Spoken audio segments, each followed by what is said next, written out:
Hello viewers, welcome back to JKB Ministries YouTube channel. Before going to today's video, make sure that you have subscribed our channel and press the bell button so that you won't miss any videos in our channel. Thank you.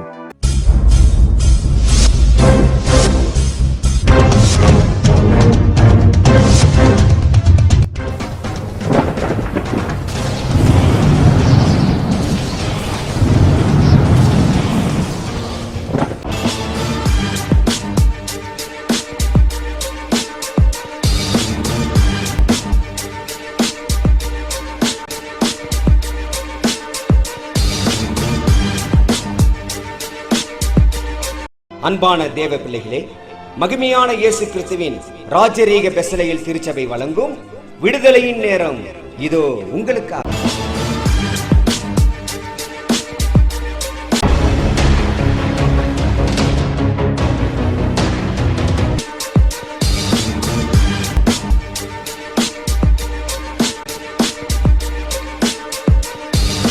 பிரியமான தேவனுடைய பிள்ளைகளே, ஆண்டவராகிய இயேசு கிறிஸ்துவின் ஈடு இணையில்லாத ஒப்பற்ற திருநாமத்திலே உன்னதமான தேவன் தாமே உங்களை கர்த்தர் தாமே ஆசீர்வதிப்பாராக. இந்த நல்ல அருமையான தேவ செய்தி நமக்கு மேலான தேவ செய்தியாய் இருக்க, தேவனும் ஆட்டுக்குட்டியானவருமாய் இருக்கிற சிங்காசனத்திலிருந்து உன்னதமான வார்த்தையாக நமக்கு மேலான ஒரு தலைப்பை கொண்டு ஆண்டவர் கொடுக்கிறார்.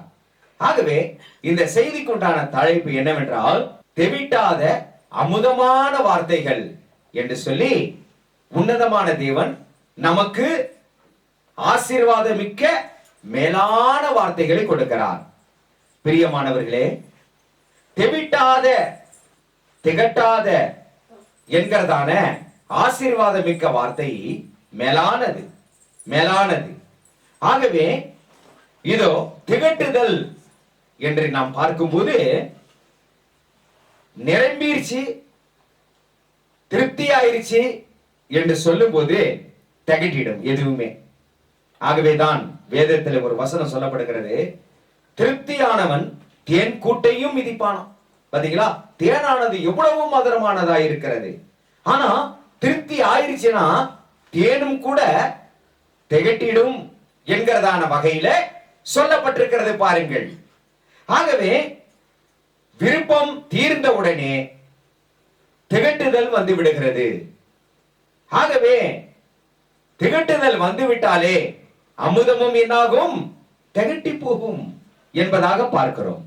ஆகவே திகட்டுதல் வரும்போது எதிலெல்லாம் அந்த திகட்டுதல் வருகிறது, ஆகவே எதிலெல்லாம் இதோ நமக்கு தெவிட்டி போய் காரியங்களை இப்படியாக பார்க்கிறோம் சொன்ன பார்த்தா, ஏன்னா காட்சிகளை நோக்கும் போது ஒரு தடவைக்கு மேலான காட்சிகள் 3-4 தடவை எந்த காட்சியினாலும் சரி கண்களினாலே பார்த்தோம்னா சலிப்பு உண்டாகும். அதை பார்த்தாச்சே, அதெல்லாம் தகட்டிருச்சுப்பா அப்படின்னு நம்ம சொல்றோம் இல்லைங்களா. ஆகவே கண்களினாலே பார்க்கிற காட்சியும் கூட என்னவா திகட்டி விடும். ஆனால் திகட்டாத காட்சிகளும் எப்பொழுதுமே பார்த்து கொண்டே இருக்க வேண்டும் என்கிறதான, எவ்வளவுதான் பார்த்தாலும் இதோ திகட்டாத காரியமும் கூட இருக்கும் என்று சொல்லப்பட்டிருக்கிறது. இரண்டாவது காரியம் வார்த்தைகள். வார்த்தைகளை கேட்கும் போது இனிமையா இருக்கும். ஒரே வார்த்தையை சொல்லிக்கிட்டே இருந்தா என்னாகும், திகட்டிடும் என்று சொல்லப்பட்டிருக்கிறது. அதே போல மூன்றாவது காரியம் பார்க்கும்போது இதோ ஆகாரம். நாம் ஆகாரத்தை எடுக்கும் போது ஒரே ஆகாரத்தை சமைச்சு சமைச்சு சாப்பிட்டா என்னாகும், வீட்டுல என்ன சொல்லுவோம், அம்மா என்னம்மா இது சமையல், ஒரே ஆகாரத்தை நீங்க செஞ்சுக்கிட்டே இருக்கீங்களே, திகட்டி போயிருச்சே, மனுஷனா சாப்பிடுவான் அப்படின்ற ஒரு வார்த்தை சொல்ல முடியுது. பாத்தீங்களா. ஆகவே ஒவ்வொரு நாளைக்கும் ஒவ்வொரு வித்தியாசமான ஆகாரத்தை சமைத்து கொடுக்குவார்கள், அதை சாப்பிடுகிறோம். ஒரே ஆகாரம் நாம் வாரம் முழுவதும் சாப்பிட்டால் அதை திகட்டிடும் அப்படின்ற ஒரு காரியத்துக்குள்ளாக வரும். ஆகவேதான் ஆகாரத்தை புசித்தால் அது திகட்டிடும். ஒரே ஆகாரத்தை புசித்தால் திகட்டிடும். அதே நேரத்தில் ஆகாரத்தில் விருப்பமில்லாத காரியத்தை கொண்டு வந்து வச்சா சாப்பிட மாட்டாங்க. ஐயோ வேண்டாம், இது எனக்கு தகட்டுது வேண்டாம்னு சொல்லி தள்ளிடுவாங்க.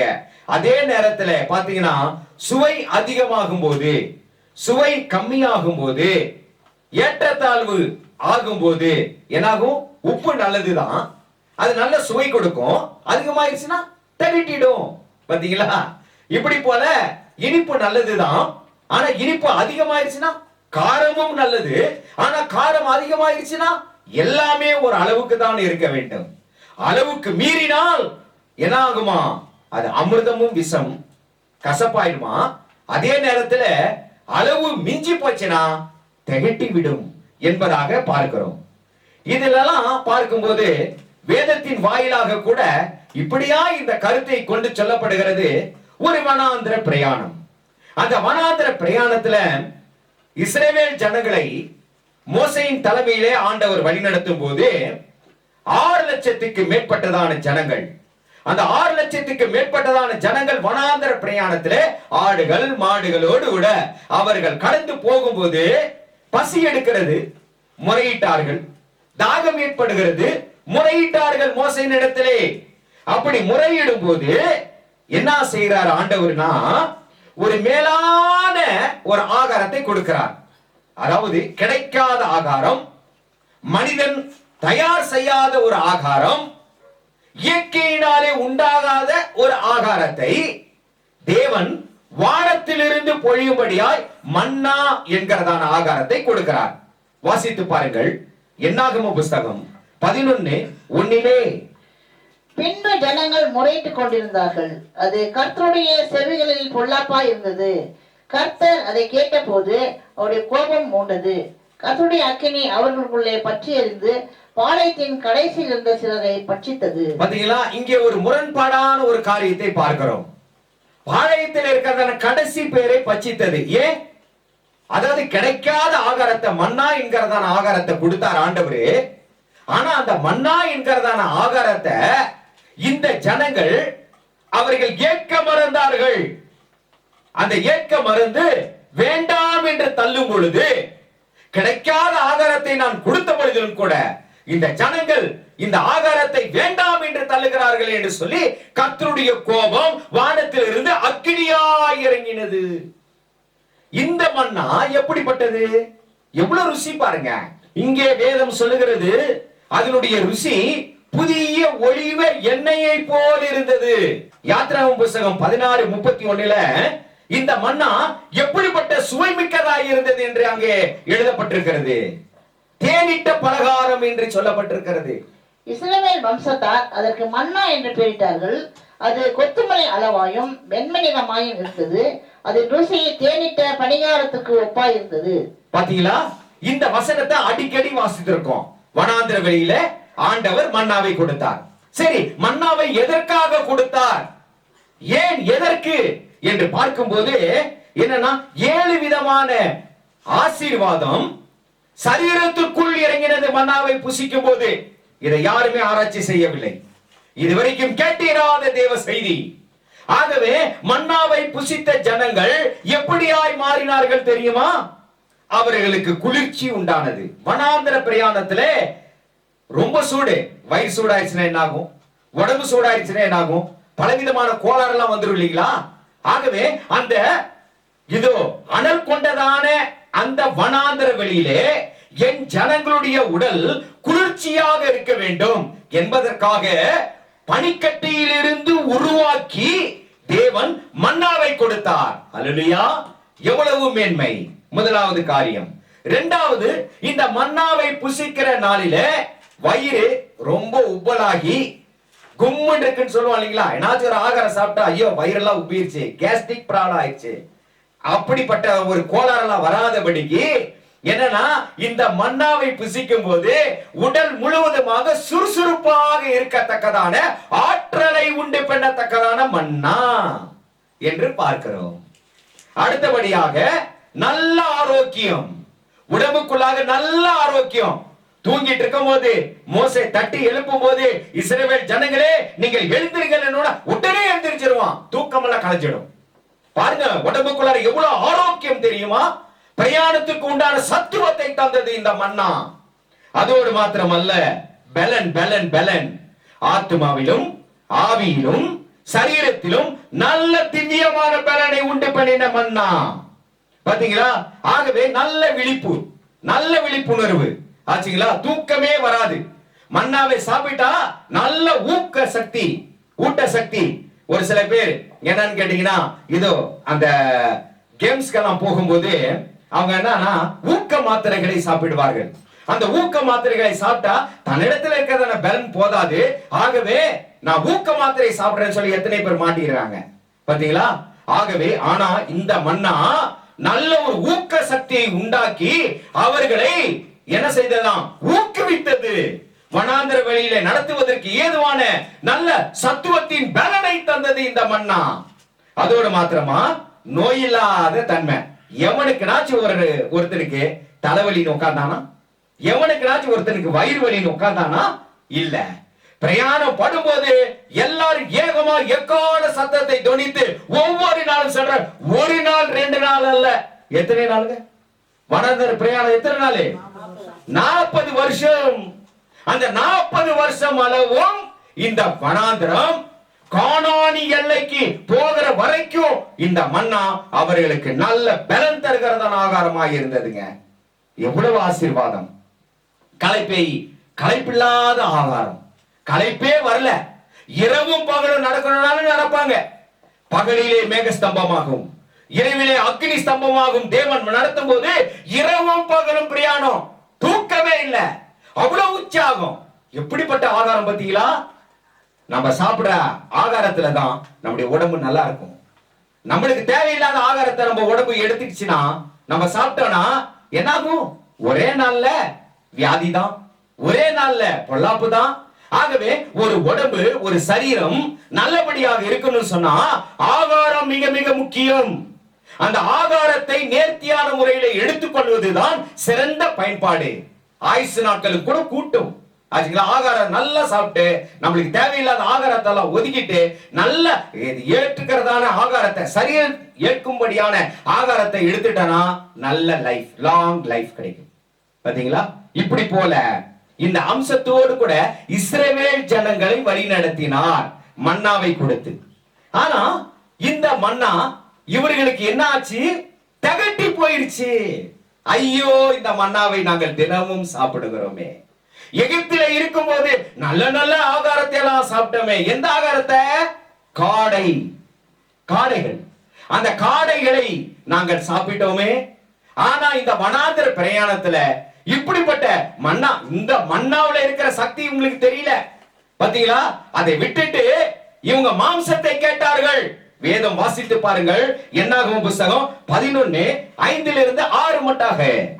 நாம் எகிப்திலே கிரயம் இல்லாமல் சாப்பிட்ட மச்சங்களையும் வெள்ளரி காய்களையும் கொம்மட்டி காய்களையும் கீரைகளையும் வெங்காயங்களையும் வெள்ளை பூண்டுகளையும் நினைக்கிறோம்.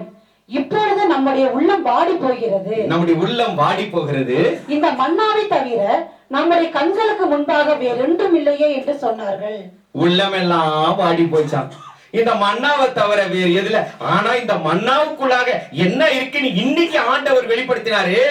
இந்த ஆசீர்வாதம் அவர்களுக்கு அறியாமல் இருந்தபடியினாலே அவர்கள் ரொம்ப சோர்ந்து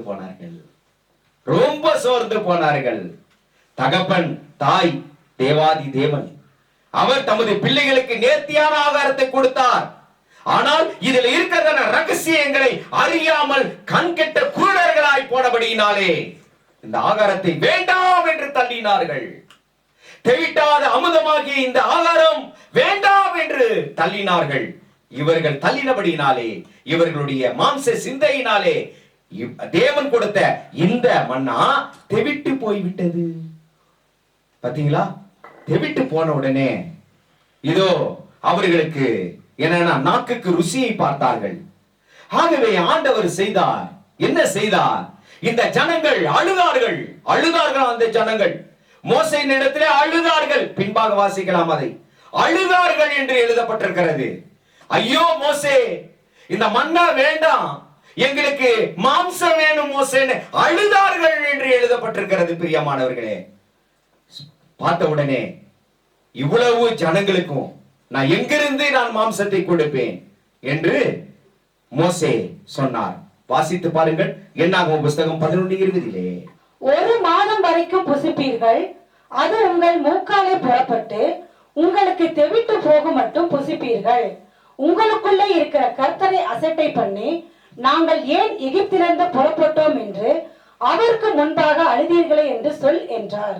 ஆகவே இந்த ஆகாரம் வேண்டும் வேண்டும் வேண்டும் என்று சொல்லி அவர்கள் என்ன செய்தார்களாம்?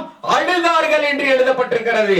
ஆகாரத்தினாலே, ஆகாரம் கொடுக்கிறதினாலே ஜனங்களுக்கு முன்னாக ஊழியக்காரனுக்கு மோசைக்கு மிஞ்சின பாரமாய் இருந்தது. அழுகிறாங்க, மூளைக்கு அழுகிறாங்க, ஒப்பாரி வைக்கிறாங்க. ஒரு குழுவா சேர்ந்து, ஒரு 4-5 பேர் சேர்ந்து ஒப்பாரி வச்சிருக்கிறான் ஒரு இடத்துல. ஐயோ ஆகாரம் இல்லையே, மோசே கண் இருக்கா, அவனுக்கு மூக்கு இருக்கா, ஆகாரம் எங்க இருக்கு? நான் எங்களை எகிப்திலேயே விட்டுருக்கலாமே, நல்ல வெள்ளை வெங்காயத்தை சாப்பிட்டோமே, நல்ல ருசி உள்ள பதார்த்தத்தை சாப்பிட்டோமே, இந்த வனாந்தர வெளியில கொண்டு வந்து விட்டுட்டியா அப்படின்னு ஒரு சில பேர் அழுகிறோம், ஒரு சில பேர் திட்டுறோம், மனமடிவு ஆக்குறோம். இது மிஞ்சின பாரமா இருந்தது ஊழியக்காரனுக்கு. பயங்கரமான வேதனை. ஆனா இந்த காடைக்குள் என்ன இருக்கு? இன்னைக்கு காடை சாப்பிடும். என்னன்னா இன்னைக்கும் எல்லாருமே காடைகள் எல்லாம் ஒன்றாங்க. நல்லா நோட் பண்ணிக்கங்க. இந்த ஒரு சில ஆகாரம் ஆண்டவர் கொடுத்து அத ஆகாது அப்படின்னு சொன்னா, அந்த ஆகாரம் எப்படிப்பட்ட தன்மை உள்ளது, எப்படிப்பட்ட காரியம் உள்ளது? அளவா சாப்பிட்டா பரவாயில்ல, அளவுக்கு மிஞ்சினா என்ன ஆகுமா? அதுவும் உடலுக்கு கேடு விளைவிக்கிறதா இருந்தது. என்னென்ன கேடு வந்துருச்சு?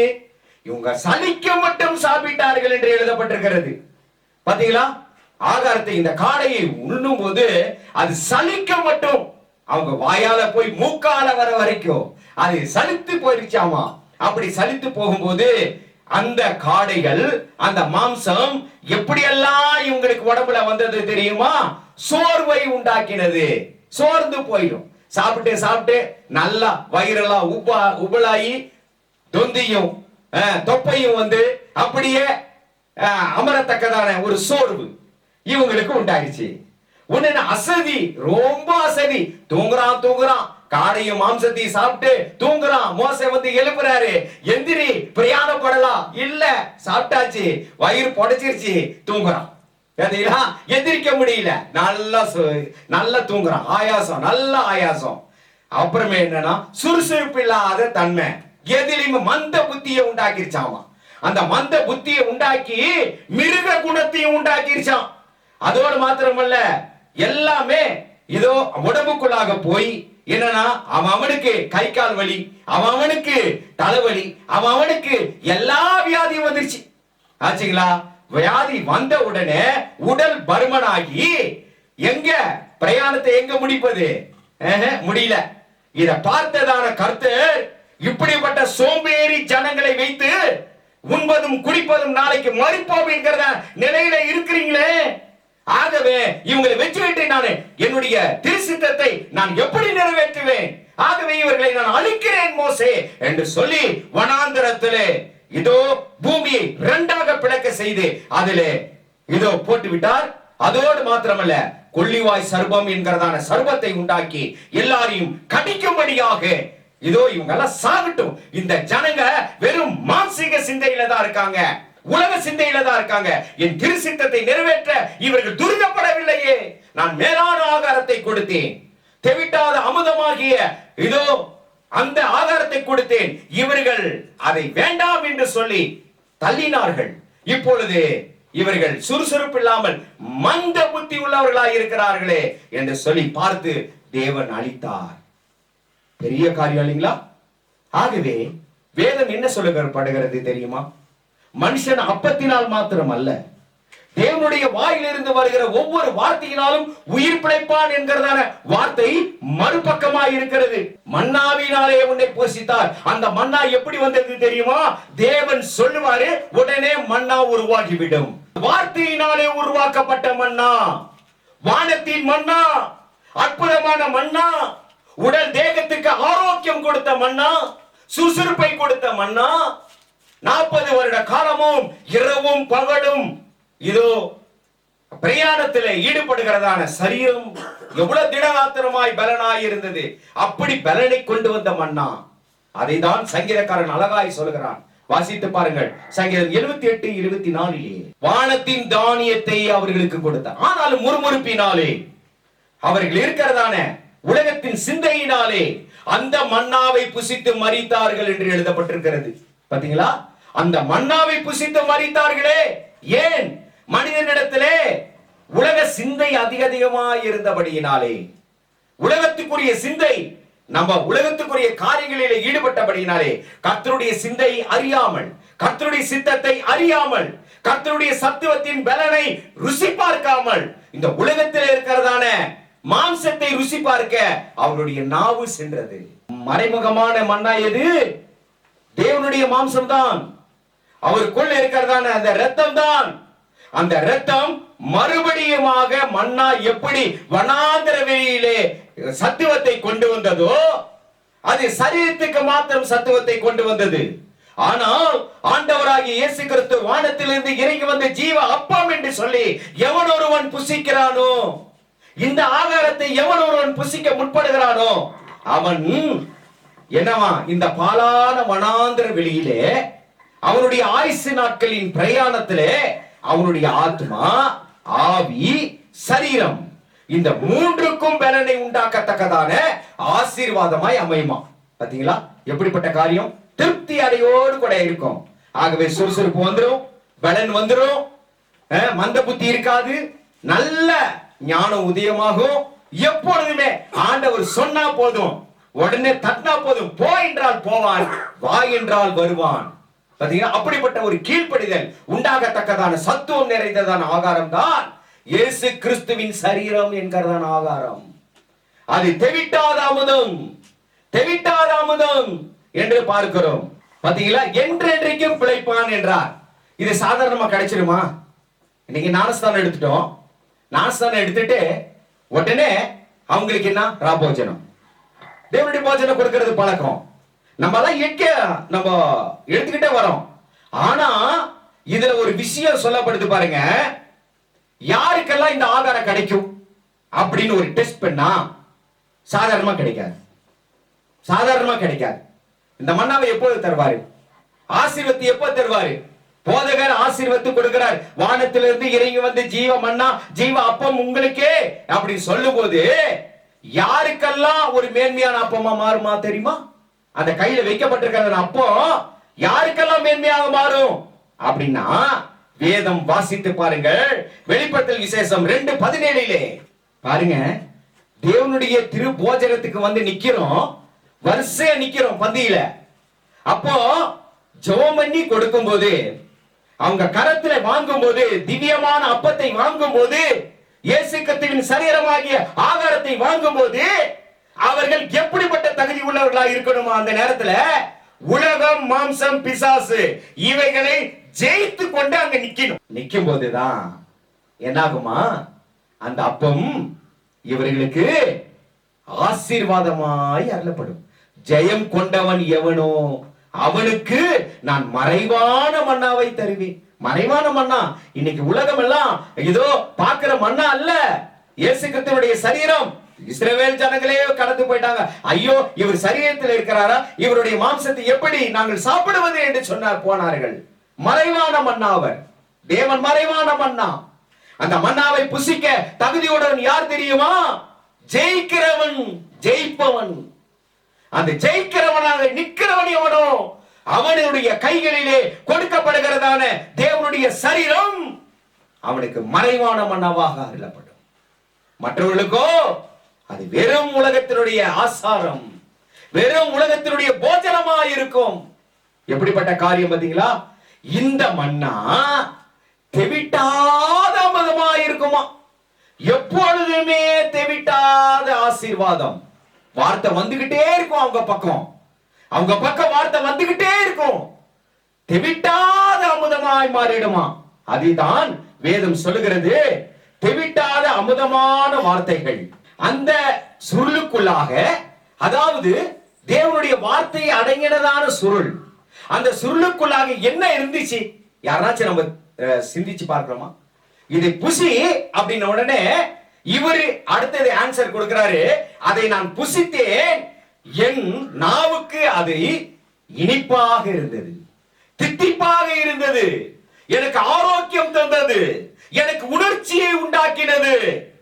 மேலான ஆரோக்கியம் மிக்க ஆகாரமாய் தேவனுடைய வார்த்தையின் அருள் இருந்தது. அது எப்படி எல்லாம் இருந்துச்சு தெரியுமா? அந்த சுருளுக்குள்ளாக நியாய விதிகள், அந்த சுருளுக்குள்ளாக ஞான வார்த்தைகள், அந்த சுருளுக்குள்ளாக தேவ கற்பனை, இவைகள் எல்லாம் நீதியின் பாதையிலே நடக்க வைத்தது. இவைகள் எல்லாம் தெவிட்டாத அமுதமாய் மாறினது. இவைகள் எல்லாம் இதோ எல்லா விதமான உலகத்தினுடைய எல்லா விதமான கசப்பும் பாடுகளும் எசேக்கியேலாகிய தீர்க்கதரிசிக்கு இவைகள் எல்லாம் மேன்மையானதா இருந்ததுங்க. அதுதான் சொன்னாரு, நான் பார்த்தேன், நான் புசித்தேன், அது எனக்கு மிகவும் ருசியா இருந்தது, அது என்னுடைய உள்ளத்திலே சென்று இன்பமாய் மாறினது. அந்த சுருளுக்குள்ளாக என்னென்ன காரியம் இருந்துச்சு தெரியுமா? வாசித்து பாருங்கள் என்ன என்று. சங்கீதம் 19:7-11 இருக்கிறதான அத்தனை அம்சமும் ஆசீர்வாதமும் இதோ இந்த தீர்க்கதரிசி இதோ பார்த்ததான அந்த சுருளுக்குள்ளாக இருந்தது. ஆஹா, மதுரம் மதுரம் மதுரம், அமுதம் அமுதம் அமுதம், தெவிட்டாத அமுதம்.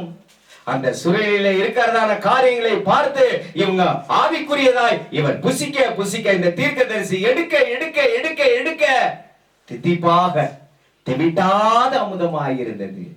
ஆனால் கசப்பு யாருக்கு வரும்? இந்த வேதம் கசப்பாக மாறும் சொன்னா யாருக்கு மாறும்?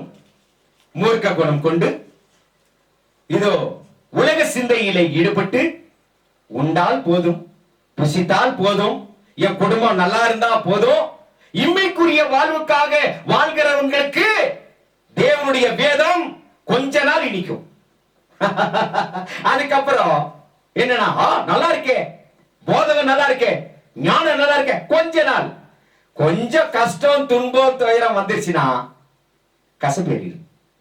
ஒரு நாள் கர்த்தருடைய சமூகம், தேவனுடைய சமூகத்திற்கு முன்னதாக நம்மளுக்கு டெஸ்ட் வரும்போது, ஆண்டவருடைய சன்னிதானத்துக்கு முன்பாக டெஸ்ட் வரும்போது, இங்க யோகியமா இருக்கலாம், இங்க உத்தமன் என்று சொல்லிக் கொள்ளலாம், உத்தமி என்று சொல்லிக் கொள்ளலாம், இரவும் பகலும் கர்த்தருடைய வேதத்தில் நான் பிரியமா இருக்கிறேன் சொல்லலாம், ஆண்டவருடைய வேதம் எனக்கு விருப்பமா இருக்கிறது சொல்லலாம், 4 பேருக்கு சத்தியத்தை நான் இனிப்பாக கொடுக்கிறேன் சொல்லிக்கிட்டே இருக்கலாம். ஆனா நமக்கு ஒரு டெஸ்ட் இருக்கு, நமக்கு ஒரு டெஸ்ட் உண்டு. அந்த டெஸ்ட்ல பரலோக ராஜ்யத்தினுடைய சன்னிதானத்துக்கு முன்னதாக ஆண்டவர் ஒரு கலசத்தை கொடுத்து நம்ம டெஸ்ட் பண்ணி வச்சிருந்தாருன்னா நம்ம எப்படியா மாறுவோம்? உள்ளுக்கு இருக்கிற குணம் ஆட்டோமேட்டிக்கா வெளியே வந்துடும். வெளியே வந்துட்டா இவன் கசப்பானவன், இவன் கசப்பானவன், ஆகவே மறைவான மண்ணா இவனுக்குள்ளாக போனாலும் கசப்பேறிடும். கெட் அவுட் இன் சொல்லி தள்ளி அனுப்பிச்சிருவார். பிரியமானவர்களே, வரப்போகிறதான கோபாக்கினை நடிக்க வேண்டாம். தேவனுடைய சமூகத்தில் நடிக்கிறவர்களாக இருக்கக்கூடாது. கட்டாயம் நம்முடைய குணங்கள் மாற வேண்டும். கசப்பான பிச்சி, சண்டைகள், பலவிதமான அலகழிக்கிறதான ஆவிகள், உலகத்துக்கு உண்டான அங்கலாய்ப்புகள், இவைகள் எல்லாம் இருந்துச்சுன்னு சொன்னா இன்னமும் அவருடைய வார்த்தை நமக்கு நாவுக்கு இனிப்பு, வயிற்றுக்கு கசப்பு. இதுதான் ஆகும். பிரியமானவர்களே, மாறுவோம், ஒப்பு கொடுப்போம், எல்லார் கண்களை மூடுவோம், எல்லார் கண்களை மூடுவோம். ஆண்டவரே, பரிசுத்த பிதாவே, இந்த செய்தி ஆண்டவரே தெவிட்டாத அன்பு, தெவிட்டாத அமுதமாய் ஆண்டவரே எங்களுக்குள்ளாக கடந்து வந்ததப்பா. ஒருபோதும் வயிற்றுக்குள்ளார ஆண்டவரே எங்களுடைய வயிற்றுக்குள்ளாக சென்று கசப்பேறக்கூடாது தகப்பனே. எங்களுடைய குணங்கள் எல்லாம் மாறணும் தேவனே, எங்களுடைய குணங்கள் எல்லாம் மாறணும் ஐயா. வெளி வேஷதாரிகளா இருக்க கூடாதே தேவனே. ஆகவே முற்றிலும் மாற்றுங்க, எங்களை முற்றிலும் மாற்றுங்க தேவனே, முற்றிலும் மாற்றுங்க ஆண்டவரே. ஜீவனுள்ள தேவனே, நீர் எதை கேட்டாலும் கொடுக்கிற தேவன் ஐயா.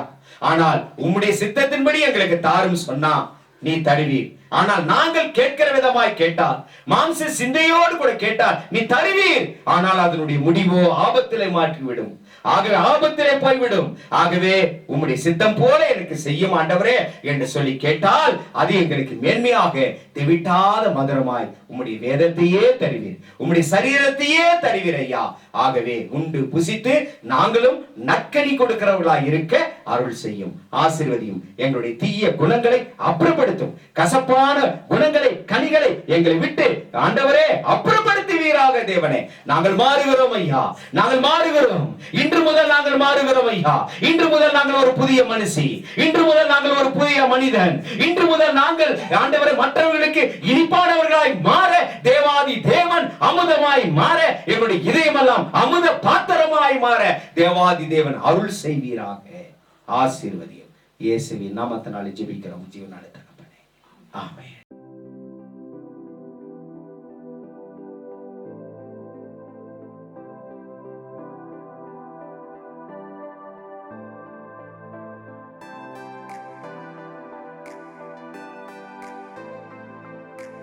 பிரியமான தேவ பிள்ளைகளே, இப்பொழுது கேட்டதான விடுதலையின் நற்செய்தி உங்களுக்கு அதிக பிரயோஜனமாக இருந்தது என விசுவாசிக்கிறோம்.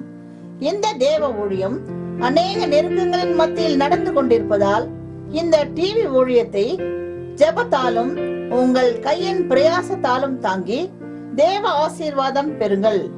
உங்கள் ஜெப தேவைக்கு தொடர்பு கொள்ள வேண்டிய முகவரி: மகிமையான இயேசு கிறிஸ்துவின் ராஜரீக ஊழியம், reverend Kebar Raj, LN cottage, ஆஸ்பத்திரி ரோட், உதகை. கைபேசி எண் 9435234477 மற்றும் 78717179